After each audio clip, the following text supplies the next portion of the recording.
Hey guys, welcome to a special episode of Reaction Time. It is the off season and it is May. We're almost through half of May at this point.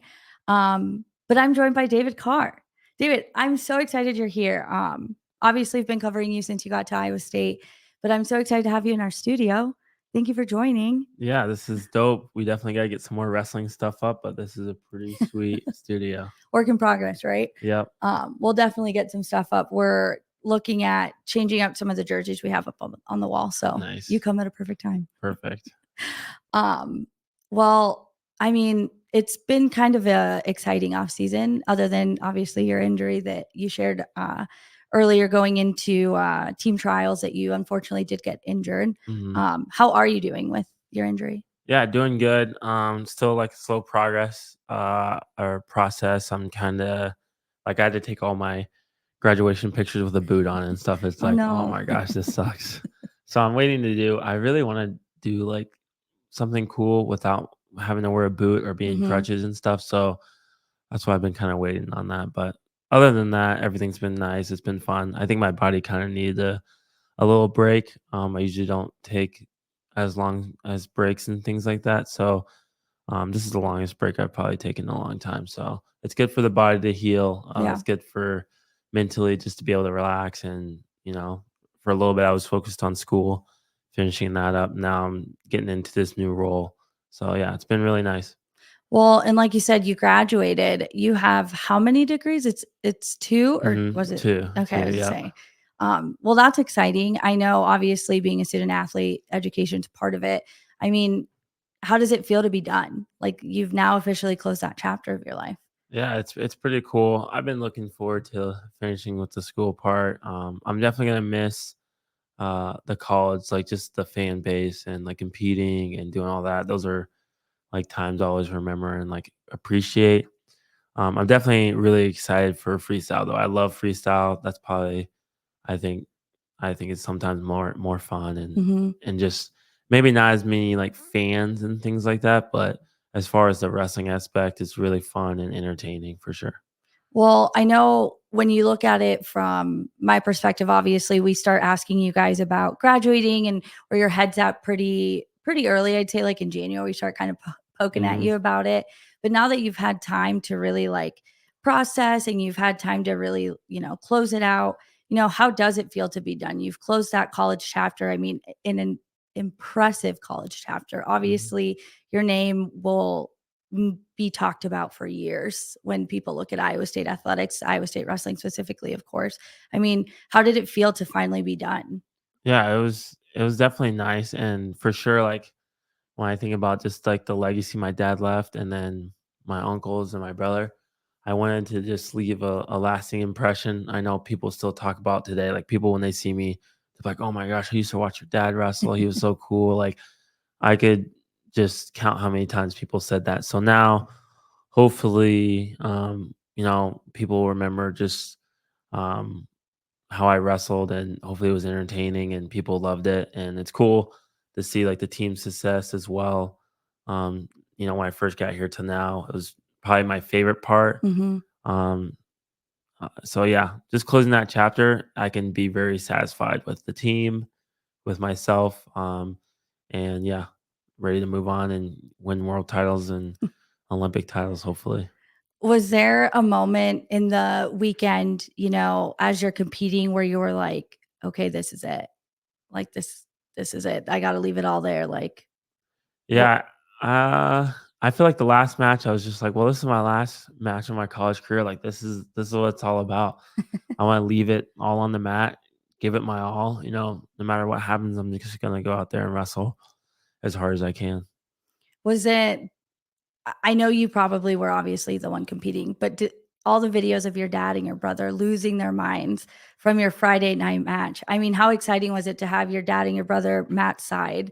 And then I assume your mom wasn't too far in the stands. How was that? What was that like being able to watch that after? Yeah, it was super cool. I kind of was, I didn't have all my social media was kind of logged off and everything, but um, I remember like as soon as I was done wrestling, I was like, okay, let me see like what's going on, and I got to witness all those things, and it was cool because I like before my matches, I usually like maybe like bigger matches or things like that. I try to find my dad, Mhm.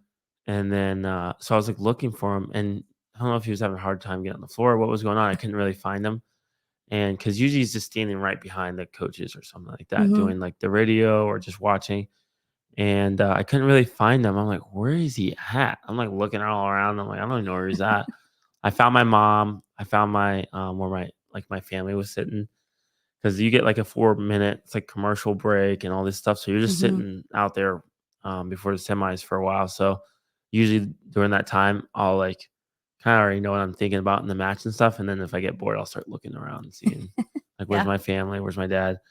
But yeah, seeing him and my brother going crazy, that was sweet. I've never seen my dad so excited, jumping up and I was down. gonna say physically leave the ground. That was absolutely nuts, and it was a crazy moment. Like it was cool just to see how excited my teammates were, the coaches. You just see how much it's not just me; it's a village. A lot of people are buying in and really want me to do well.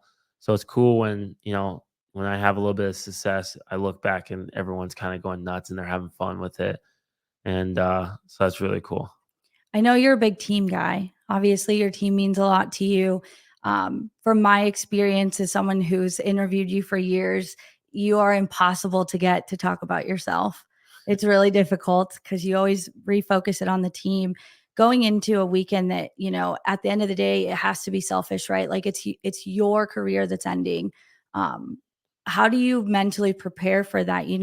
How did you walk into this weekend? How did you get yourself mentally through the weekend selfishly, but then also it was a really big year for you guys as a team. Like how did you balance the two with the Yeah, end? it was tough. I think my dad, tried to remind me a lot to be a little bit selfish and focus on me. And if I do well, the team does well. And that's Mhm. pretty much the same thing. Dresser um kind of told me the same thing. It's like, I don't want you doing nothing but staying in your hotel room, no signing autographs, no hanging out with the fans. I don't even want your family to come see you. And he's like, you just chill, relax, read your Bible, do whatever you gotta do. Like you need to Yep. just be like locked in. So I would say I was really probably locked in with Evan because he was my roommate. Mhm. And you know, the rest of the guys, obviously I'm watching and seeing how they're doing. Like I'm just sitting in the back watching. But I really tried to like, okay, I'd watch them, and then once I'm done watching them, it's like, okay, now I'm locked in. No matter what happened, I can't let that like ruin my focus. Mhm. So yeah. When you look back, not even just in March, just over the entire season, what do you think you learned the most about yourself? Mm, I feel like the beginning of the season, I was really excited, and I'm wrestling and I'm doing well. And then I took a loss early at the Las Vegas Mhm. 15 to Ramirez. And I remember just thinking like, man, there's still a lot of levels to get better at wrestling. There's still a lot of things I can really hone in on and improve. And for me, that's fun. That's like a little test. It's like, okay. But I've also realized I was able to handle losses a lot better, objectively, and just looking at, okay, what can I get better technically instead of like personalizing it. So I thought that was good. I feel like when you can see that type of growth, it's awesome. I think if I would have lost in the past, not that I wouldn't have wrestled back hard or done any of that thing, but I would have been like really down. Yeah. Where like when I lost, I was just like, well, all right, I mean, I'm not going to go undefeated anymore. There's no pressure of like trying to be perfect. It's just how much better can I get till nationals. So I like that because in the past seasons, I had gone perfect through the season. Boom, was at nationals. Gone perfect through the season. Boom, was at nationals. So I was like, screw that, because I was trying to replicate kind of the first year where I had 20-0 national champ. Mhm. I'm like, that's if I can replicate that 3 times, like that'd be dynamite. But when it didn't go that way, I kind of was happy that I kind of lost earlier because it was like, okay, there's no pressure to go undefeated. Now I can just have fun, make mistakes, wrestle how I want to wrestle. Is that something you think you kinda learned through just maturity? Is that something you worked on with your dad? Like, what do you think ultimately led for your mentality to shift that way? Probably like even the coaches, even like Metcalf was like, "Wow, happy we got that monkey off your back." Like, I thought Yeah. he like came up to me and said that to me right after I lost. And I was like, at the time, I was like, "Dude, I want to win. Like, I don't ever want to lose." Yeah. But then after I took some time to reflect, I was like, "That's so true. I don't have any pressure to like go undefeated and do all these things. It's Yeah. just wrestle, just have fun." So I think my coaches emphasize that. My dad always uses this term in high school we use. It's called greater later. It is Mhm. pretty much like greater later means it doesn't matter whether you have 10 losses, 5 losses, 1 loss. It's you're just getting better and better and better and better. And then the greater part might be at the end of the season. It might be me winning a national title, or maybe not. And then I just keep getting better and better. And then boom, maybe I win a world title. Maybe I don't. Maybe I make it's just like you just keep going, and it's not the end all be all. And that's what kind of gave me some pieces. Like, even though this is my last college national tournament, it's not my last time wrestling. So I can Mhm. still be free and have fun and enjoy and get better. Talk to me about your relationship with Metcalf. He obviously had an incredible career himself. He comes in as a coach. You guys obviously have been very close over the years. We've seen it in your celebrations. You've talked about it in your trainings. What was it like training with him for your final season? Yeah, a lot of fun. I feel like every season is a little bit new as far as the chemistry and connection and what you want to focus on, what's your goals. So with him, I feel like at the beginning of the year, we really focused on just some, you know, focused on like some little things, some little technical things that like when maybe in the past we just um did more larger area scale things and things were like, oh, we'll do this, oh, we'll learn this move. Really, we just did like the really detailed stuff, very focused on the little details. And and then also he's just so positive, so much fun to be around. And yeah, super encouraging. I could tell that this year he was super bought in. Like he always is, but he was just like I remember like one time he came to me the next day at practice. He was like, "Okay, I got it figured out. I was up all night thinking about this, and I watched like all your matches with O'Toole, and we're doing all this stuff." He's like, "This is what I think like we need to do, and this is what you need to fix. This is what you need to change." And just that buy-in when you have a coach tell you like, "Man, I'm just as invested. Like, I wanna figure this little puzzle out. This is Mhm. fun. This is awesome. This is where you wanna be." And when they're telling you that, man, you're excited. Like, "Okay, what do we need to do? What's the next step, if we wanna, cash in on the experience in March, when we wanna win in March? What do we need to do?" And that was super one probably the most fun experiences of him just being like, "Okay, this is let's do this." And same thing, even at the nationals, we're I'm talking to all the coaches. Like, okay, what are we doing here? Let's what do I need to focus on? A lot more strategy. I think probably this year than in the last years was kind of just like, oh, like I feel like they would literally be like, "You're David Carr, just go, like just whatever you feel out there, just go." And they Mhm. coach me up a little bit mid match. Mhm. But this year they were like more of like, okay, first match, go like make sure you're doing this. Second match, make sure you're doing this. Third match, make sure you're doing this all the way through the tournament. We just some key points for me to think about. Don't change how you wrestle, but this is some things you can focus on. Mhm. With this guy, maybe he does this. Focus on, don't let him do that, and then go wrestle. So Do you think that's an approach or really an energy that was across the whole board? Because I feel like even beyond just your wrestling and the way we watched you be coached, but it felt like the energy in the room was just very different from other seasons. Like, it mhm. just felt like something was different. Do you feel is that what it felt like being in the room or? Yeah, I think there's some adjustments. It just shows that our coaching staff is constantly getting better. You always think about like the athletes just getting better, but I feel like they are always growing and adapting because there's wrestling just such a it's always changing. People are doing different tactics, different moves. Um, so they're always growing, and I think this year, their preparation for at the end was a lot different than last year, Mhm. and Like we did a Big 12 simulation. We've never done that ever before, and then we won the Big 12s. Mhm. This year we just did a lot different preparation to peak ourselves before nationals, Yeah. and now we have the most All Americans we've had in a while. So as the athletes have grown, I feel like the coaches have grown in their approaches. Because I was like, man, this is different than last year. We're not doing like quite the same things, Mhm. but it was in a good way of like, okay, we're doing this, or we're doing less of this now, and we're doing this, more of this. So it was really fun to see that, and it's also cool to see the result. Fourth place trophy, Mhm. Big 12 championship. So they're continuing to up the stakes, up the growth, and challenge us to be our best.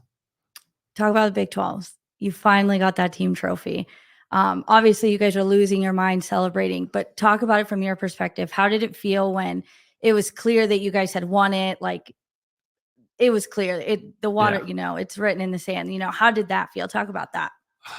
Craziness. One of the best, like when I think about my college career, this has to be up there with winning a national title. This is one of to be able to win a Big 12 team title was like just so sweet. Like Mhm.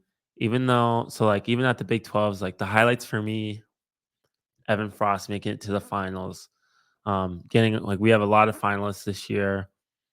Younger beating the dude from Air Force, Hendrickson. Henderson, really good wrestler, beats him. Anthony winning. Oh my goodness. Like this all these awesome moments. I know I didn't get it done, but I was just like, I don't even care. Like I am so excited for the team. It's not even Mhm. crazy. Like we're still like we can still win this thing. And then we did. And it was just super cool to celebrate with the team. It's something that was a personal goal of mine for like to leave the program better than when I found it and to see us win a team title. Obviously the coaches put in a lot of work. Mhm. A lot of the guys, they knew that we're going to this weekend. It's not by accident that we win this. We're intentionally going to go and score bonus points. We're intentionally going to try each match to win like a team title. Mhm. And then to be able to do that was so sweet, so cool. Yeah, that will still be one of my favorite memories ever. I'll still remember like just watching us get on the hats and on the stage. Like that was crazy. Talk about the moments we didn't see. How did it feel when you guys were in the locker room? Like, think of some of the things that maybe you can share, maybe that coach Mhm. said to you guys. What were those moments like? I mean, it was just craziness. We went back to the hotel, we're eating food, we're all hanging out, and we're just like, bro, we're just like can't even believe it. Like we really did that. And it was really good. It was fun. It definitely was like a good 48 hours. Like we always get a good 48 hours to celebrate Mhm. and then back to work. Our coaches were like, okay, like, yeah, cool. Like pretty much the coach speech of like, all right, it's time to get back to work. We got nationals. We got bigger fish to fry. We got things to do. And Mhm. so it was cool.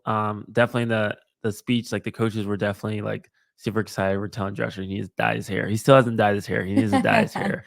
Um, but yeah, it was just I don't even know. There's so many moments that were so cool with like the fans, the family, everything was just really cool. So, you get to the end, you win your match, you're a national champion. Talk about the moments after your match. So, not even thinking about how you wrestled. You obviously wrestled really well. We've talked about it hundreds of times since then. Talk about the moment once you're back at your hotel, the night's over, you have your trophy. Like, how did that moment feel as you're ending the day out? Yeah, I mean it's crazy. Just I feel like the coolest moments is when you're just walking off the stage, you're celebrating with everybody, um, going in the back, just doing all those things is really cool. I feel like when I got back to the hotel, it was super overwhelming because like I'm getting back on social media, I'm doing all this stuff. I got like all these texts and all these Mhm. people really excited for me, which is cool. And then we go to the social. There's like I don't even know. There's that social was packed. I've never seen It that looked many huge. fans. It was huge. It was packed, and all these people are coming up to me and talking to me. So it's like it was super overwhelming in a good way, but it's definitely I was just like, oh my goodness. And one of my favorite pastors, Stephen Furtick, so his family came out to nationals, Mhm. and so they're in all this Iowa State stuff. They're watching the whole weekend, and then his son, who I'm really good friends with, Graham, he's like training and he wrestles and stuff. Mhm. He came and hung out with me. And then what's cool about the nationals is like once it's over, you don't really have any like enemies or any like teams are just Mhm. hanging out with teams. Like I remember the first year I won it, Penn State, Nebraska, all these guys are all just hanging out in the lobby. Like it's just Yeah. like okay, it was cool. Like even the guys that wrestle, it's like oh dude, what's up, blah blah blah. So it's like it's kind of cool. And for me, I'm like I'm done. You guys don't even have to wrestle me anymore. So like if I see anyone in my weight class, it's like it's chill.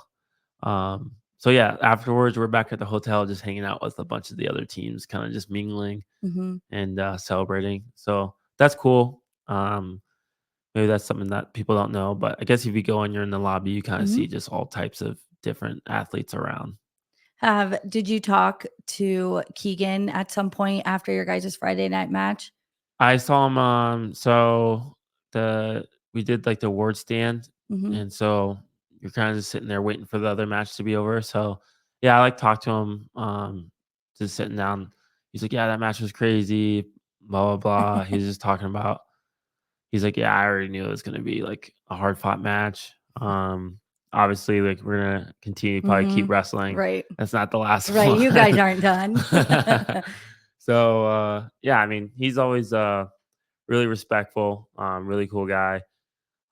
Definitely like there's no like, we're like just Yeah. like "Dude, this is just wrestling. Like we both see eye to eye on just our faith and Mhm. just having fun with the sport, not putting our identity in it. And he's always been a good sport.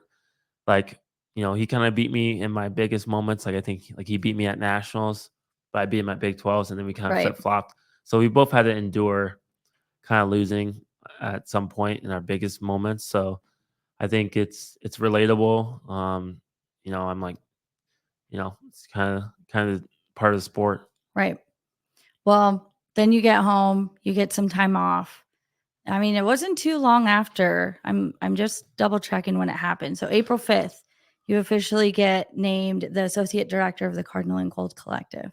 Talk me through the process of how you get there. Like, was that something you kind of had an idea might be a possibility? Was it how do you get from all right, I'm done being a student athlete, my college career is done. Here's the next step. Yeah, I think you know I've wanted to do something similar in the realm of recruiting slash fundraising. Mm-hmm. And so with the collective, it worked out perfectly where I could do a little bit of both. So I could fundraise for the collective because I was at the beginning, I was thinking like I'd help with the RTC Mm-hmm. fundraise and then somehow figure out recruiting if I get hired through Iowa State. But with the collective, it's just was the best case scenario. I could recruit, I could fundraise, and I could find NIL deals. I had a lot of connections just because I was just done with college. So now I can be like, hey, what about this guy? You should help out this guy, or Mm-hmm. thanks for helping me out. I had a great relationship with you. Can we help out some of these athletes? And Mm-hmm. so all of that just fit perfectly into me doing that role. When you kind of, as a student athlete, obviously NIL is still kind of fresh in that you were part of that era of athletes that walked into this. And I mean, you have a very big brand, even for people who might, I'm sure people who aren't super familiar with wrestling, I truly believe that they underestimate your brand as David Carr just because your brand goes well beyond just Iowa State because of your freestyle career and stuff.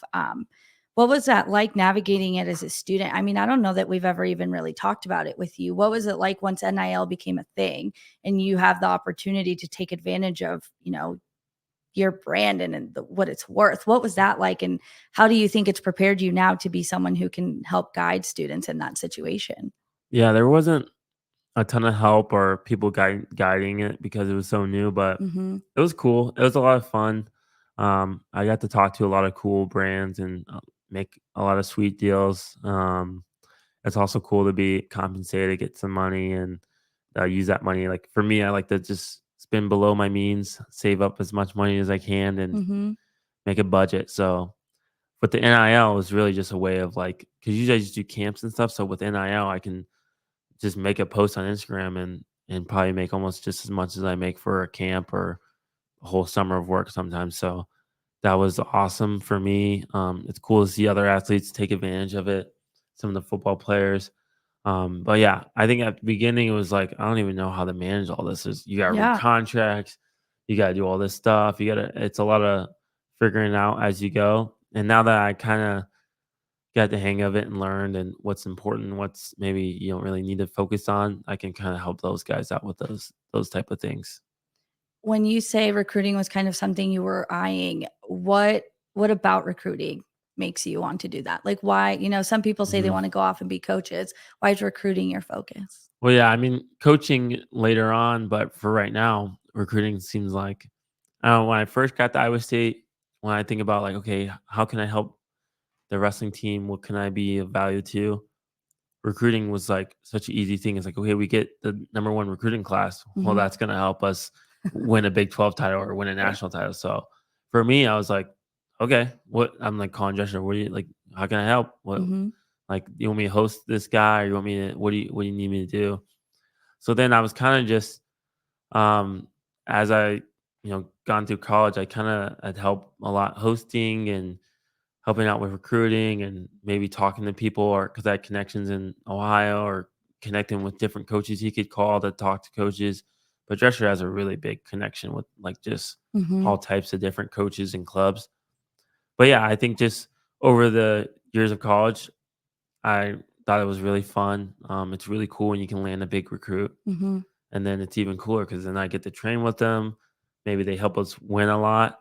Um, so then after college, it just made sense for me to be like, man, that should be like kind of my role I could help out with because, some of the kids that I'll help recruit, say I'm recruiting a high schooler, it's like maybe they just got done watching me wrestle or maybe they look up to me. It's a little bit easier for me to be like, okay, come on and visit to Iowa State. Then Mhm. maybe like Metcalf is I grew up watching Metcalf a little bit and stuff like that, but maybe the kids aren't as familiar watching him wrestle. But I was kind of in an era when I watched him and I was like, whoa, that dude's scary. So I think there's just like some good things about it, and those are one of the things like they probably maybe have watched me wrestle or with the portal. I'm friends with like I'm pretty friendly. You see me, I'm talking to Mhm. everybody. I don't really care if you what kind of team you're on. I'm pretty friendly with people, and I like talking to a lot of people. So it just made sense. Was there ever a time where you thought Iowa State wouldn't be where you are? Like, did you ever think you would leave after college, or was it always kind of like, "No, I'm gonna try and stay in Ames?" Um, I don't know. I was maybe for a little bit, but I think I always wanted to just kind of stick around a little bit and just see how it would be afterwards. Mhm. Um, Being an RTC athlete and doing those things, I wanted to see like, well, I kind of have a good connection with all the coaches. I know the guys pretty well. I think it'd be cool to kind of stick around and keep getting better at wrestling. So, you'll be a resident athlete Hmm. with the RTC, and you'll be working with the collective. What are you looking forward to the most about it? Other than the literal just being able to recruit, being able to do fundraising, like, what makes this worth it for you? I mean, it's really sweet opportunity to be able to watch Iowa State continue to climb. Like I get to be in the room and train with everybody and watch Iowa State do awesome. And also, I'm really excited to travel and wrestle for the RTC and do things like that. And the RTC, like, I really want that to grow. I think once that starts growing, I think Mhm. Iowa State keeps getting better. So I think you look at some of the best teams, they have great RTCs. And right now, the best team right now, Penn State, has one of the best RTCs in the Mhm. world. You got a lot of Olympic champs and world champs in there. So I think with us, we only have me, Ranieri, Duncan, and then once I think Younger and Anthony graduate, then we have another two guys. And then the more that they stay around and the guys stay around and keep winning and going to worlds and Mhm. trying out for world teams, that's even helps Iowa State more. So I think that's like why it's so cool. Like it's cool to support the collective or the RTC because that's what's going to help Iowa State just keep climbing. When so as you heal up, obviously the Olympic cycle is well underway. What's next? What will be next for you after you are finally healthy?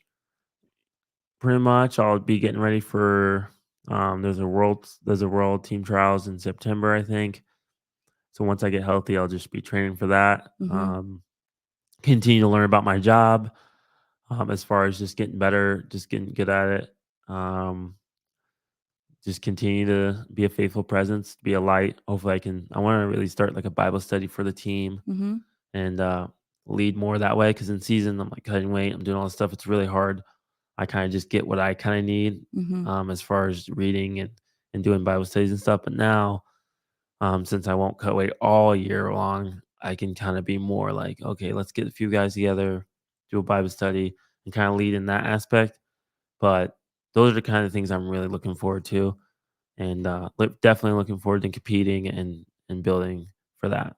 How excited are you not to cut weight all year? That's dope. That's like the best thing about being RTC. I remember thinking like, I can't wait till I graduate just so I don't have to like hold my weight down because when it's a 6 month season, you're making weight almost every week, Mhm. and you have to keep it down, keep it disciplined. And I wasn't like dying at 165 or anything, but I definitely had to watch, a few meals and stuff and work out and do a lot of extra stuff too. But 57 was probably the hardest when I had Yeah. to make it a lot. That was tough. Will you stay at the weight you've been competing at for in freestyle, or do you think you'll end up fluctuating? I might fluctuate a little bit just to see. We'll see what I do. I'm trying to 74 kilograms is definitely my weight that Mhm. I really want to compete at, but I might test the waters at some other weights just to see how low I can get or if I can get big enough to Mhm. wrestle a different weight. Just because the world's, it's kind of, Mhm. there's a lot more weights. Olympics, there's only like six. So Right. Tough tough draw there. Well, as you look back, what would you say other than winning the Big 12? Obviously, that's the ultimate favorite moment you experienced. Tell us about, favorite moments, favorite memories, things that'll stick with you that aren't things that we've already watched. Like okay, we've watched yeah, your matches, yeah. Think outside of the box. Well, definitely, I think probably like just the bus rides. The trips are always cool. So like the bus ride on the way back, because the bus ride there, you're cutting weight. They're not, and not everybody's super talkative or having as much fun. So then the way back, we're eating food, we're hanging out, we're playing games. We play this game called Password. Uh, we're doing all where everyone's goofy. They're usually pretty happy. Those are definitely some of my favorite memories. Probably even this the grind, like when things are hard and you're working out and you're doing it with around other people who are kind of doing hard things, that's always fun. I'll still kind of have that, but the team aspect of being on a team or RTC, you're kind of like we're growing, so we'll kind of have RTC team, but um, that those type of moments, like the bus rides back, the hotel, like every time we would do well, we'd all like kind of get together in one room and just hang out and eat food, and that was cool. And just watching my teammates win, I think for me that's cool because I get to watch how hard they work, and Mhm. so when I get to see Frost, All Americans and freshman, Anthony, oh my gosh, his story is unbelievable to Mhm. see him win. Casey, I remember he wrote on his headgear blood round, and he would look at it every day, and he was for sure gonna make it happen to All American this year. And so to see that commitment and then to watch him All American and the way he wrestles, he's so exciting to watch. He's hitting ankle picks, he's hitting all types of moves. And MJ, he didn't get it done at the end, but he had a great season as a Mhm. freshman. That's someone who I got to train with a lot. So I just say like those moments. Like I love seeing those guys do really well. I think that's really cool. It's gonna be cool to have Marcus Coleman back. I forgot I to mention him know, as the yeah. RTC. He's gonna be back training with us. So a lot of good things. Looking forward to. But looking back, I think just the team, being around the team, watching them win, those are cool. Yeah. What would be your biggest advice now that you are into the next chapter? You're about to lead people in a different way versus having been in the starting lineup. What's your biggest advice when you look at, incoming athletes and some of the athletes you'll help recruit in? What's your piece of advice? I think just really buying into the coaching staff and their vision. They know what it takes to win. Obviously, all of them have won national titles. So I think if you want to be a national champ, you have to buy in, and then you have to want it. You have to be if you're self motivated, that's always the best. You want to have that motivation to go and work out and do the extra work because that's going to really help you. Mhm. And just being like kind of a sponge, like so many guys are good at different things. Like if I want to learn how to throw, I know I got Anthony to kind of help me and my dad. If I want to get good at certain turns or certain things, like I would learn and pick up little things from so many people from the room. I'm not just like, oh, I know how to do everything, blah blah. I'll just be like, hey, I don't even like that's cool. I don't know how to do that. Show me that. Yeah. So I think just having that sponge, being whether your teammates helping you or coaches helping you, just taking it all in. If you can use it, great. If not, that's okay too. So I think those are the things that I feel like were fun for me, learning from my teammates, my coaches. So when you come in to anywhere or you come to Iowa State, I think be a sponge, buy into whatever the coaches are saying. Really, just they say run 10 miles, run 10 miles. They say do 1,000 pull-ups, do 1,000 pull-ups. Just buy and just believe that everything you're doing is going to help you be a national champ, and then just have those goals for yourself. Just know that you can do it. A lot of it's just believing in yourself, Mhm. and I think that's kind of what's helped me a lot. Well, thank you for being on the pod. Yeah, I appreciate you coming in. Hopefully, you can be around more since you're sticking around. for sure. You're always welcome on the Second Fanatic Network. So, again, thank you so much, David. And shout out to our sponsors, Fareway, who are huge supporters of the sport of wrestling and Iowa State wrestling specifically. So, thanks for listening, guys.